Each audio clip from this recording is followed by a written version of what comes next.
Hi all, in this video we will talk about how black can draw the game even though he's a pawn down. And the trick here is that black just has to exchange all the pieces so that white in this case still has the extra pawn, but both black and white only have one rook left, and black has to have reached the square in front of the extra pawn. So if you lose a pawn in the middle game or lose a pawn in the opening, if you can exchange all the pieces and then bring your king in front of the pawn, because the pawn wants to run down here and your king is in front of it, then you can draw the game. Okay, let's have a look at this. You need to know two motives, and we will do two exercises in this video that will help you practice identify those motives. In this position here, black already has to know one motive, and it's black to move. So take a minute and pause your video and find the best move for black for exercise number 1.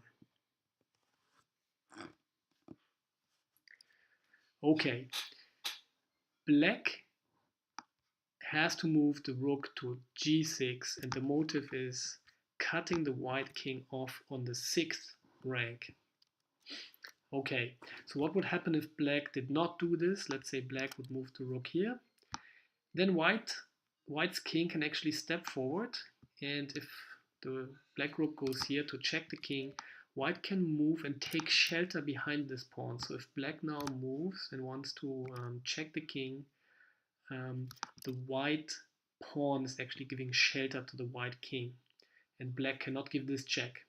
So in this position here, white can now actually mate the black king in this example. So black already has to move the rook here, in which case white can also mate the black king, or if the black king tries to sneak out here, win the rook.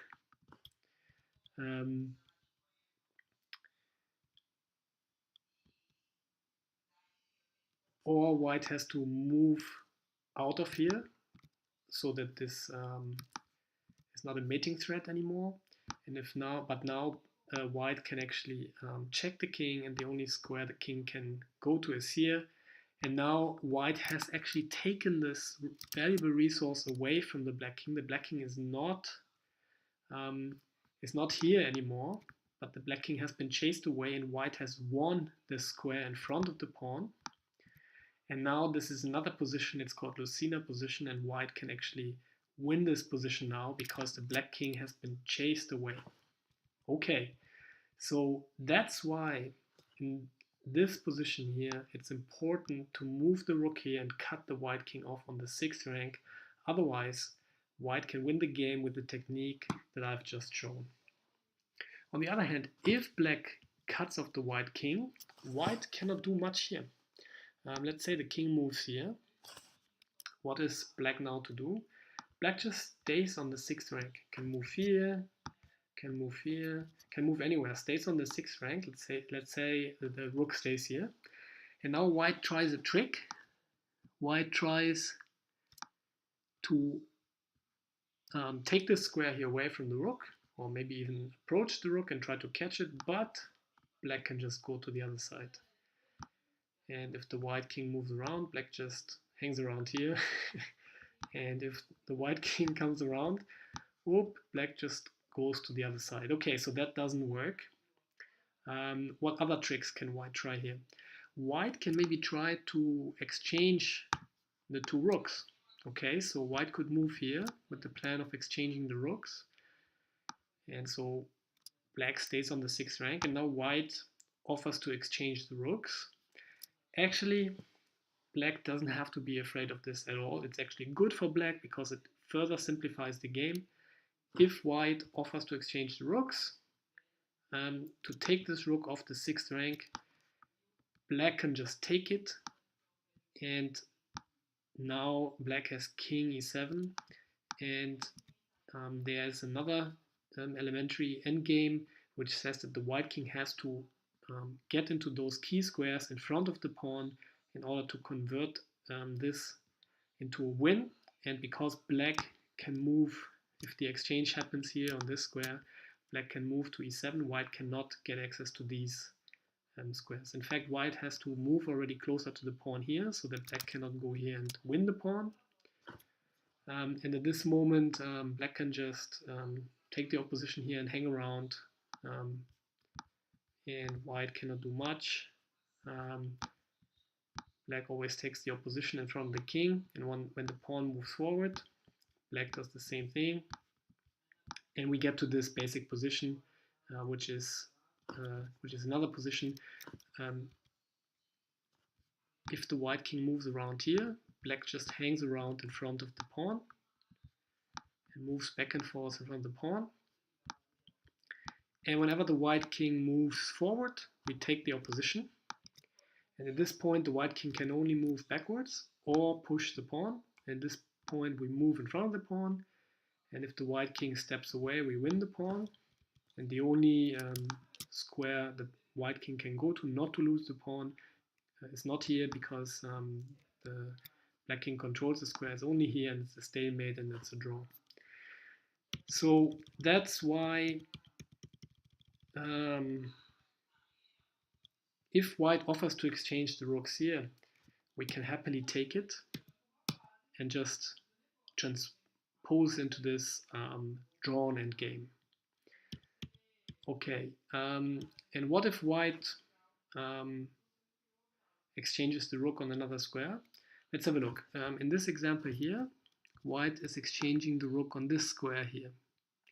By moving around a little bit, white could also exchange the rook on any of those other squares here, but not on those squares here. Why? Because in order to exchange the rook here, the white rook would actually have to move there first, and to any of those red squares. And to get there, white has to move via here, or has to move via here. And this is not possible, because whenever the rook steps onto the 6th rank, it's exchanged. Okay, so it has to go via here, but it cannot do that on any of those squares here, because the black king would just take it off. So white can actually, because of the black position on e8, white can actually never exchange the rook on any of those squares here, only on the green squares. And on any of those green squares, if the exchange happens, like in this example, but on any of those squares, black then has king e7 controlling the key squares. So if white tries to trick black by exchanging the rook, he can only do so on these squares, and then it's always a drawn endgame.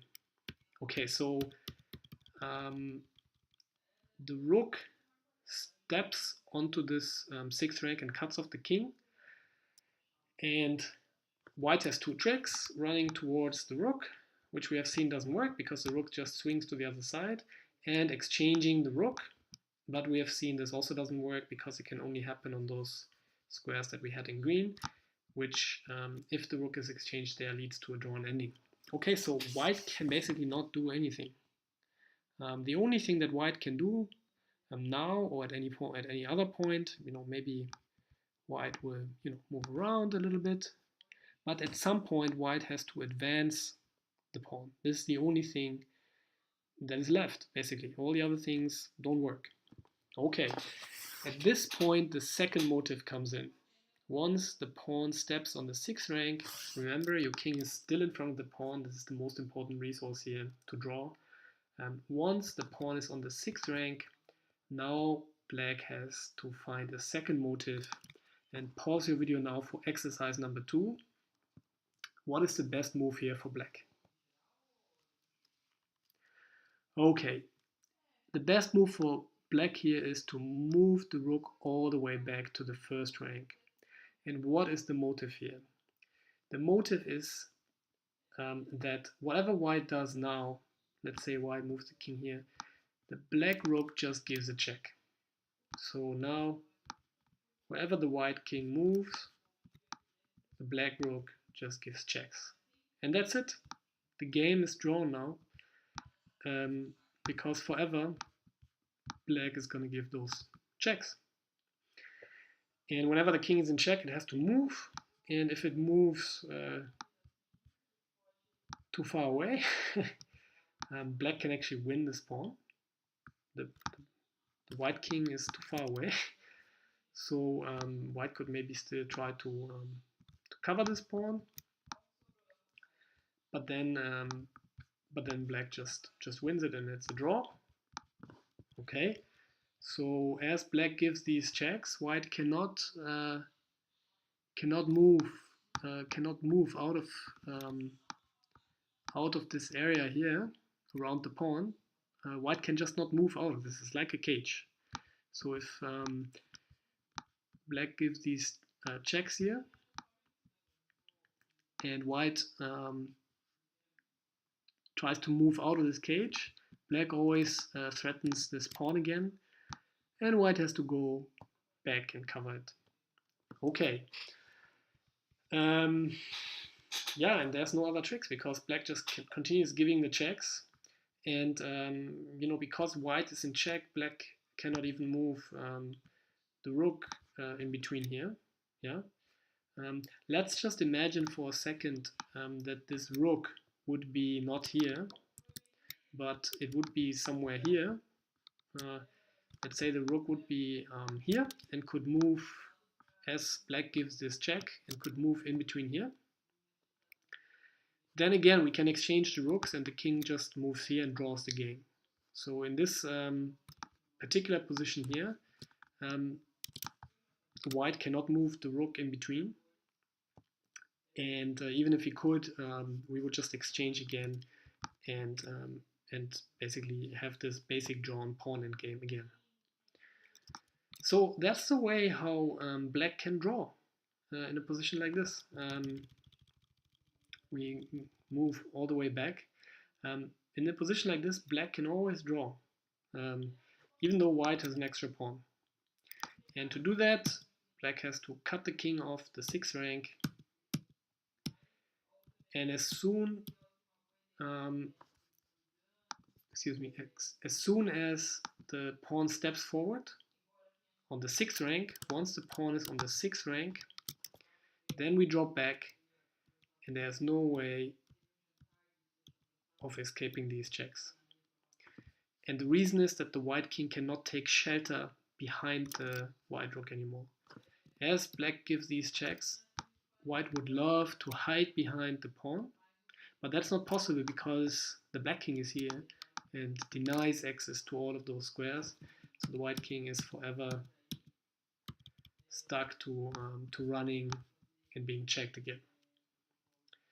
Okay, so to summarize why this is so powerful, it's so powerful because the same technique with those two motives applies to all positions where white has an extra pawn, but black, the weaker side that does not have the extra pawn, has managed to bring the king in front of the square where the white pawn would queen.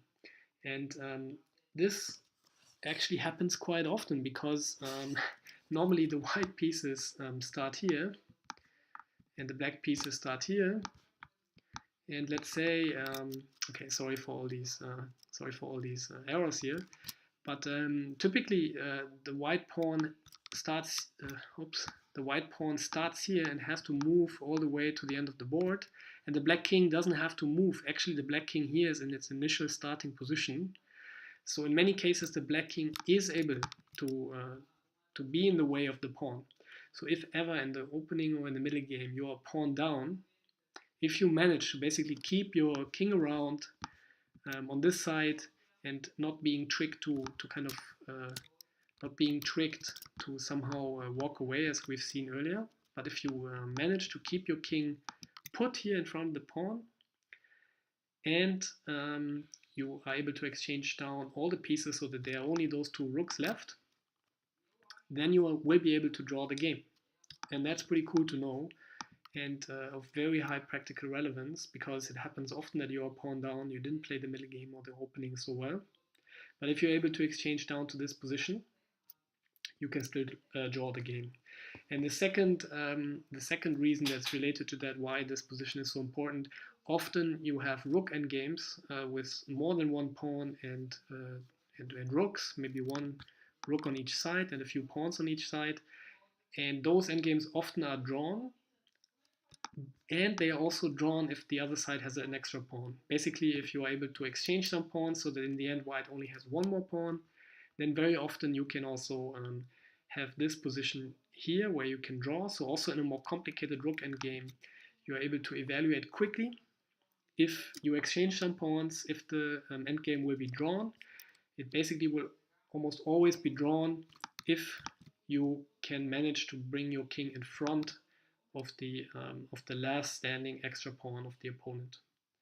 And then in this position, you really only have to know the two motives of cutting off on the 6th rank, and the second motive after that, once the pawn has moved onto the 6th rank, to then to fall back and to give these checks, these perpetual checks from the distant rear. Okay, thank you very much for watching. Bye bye.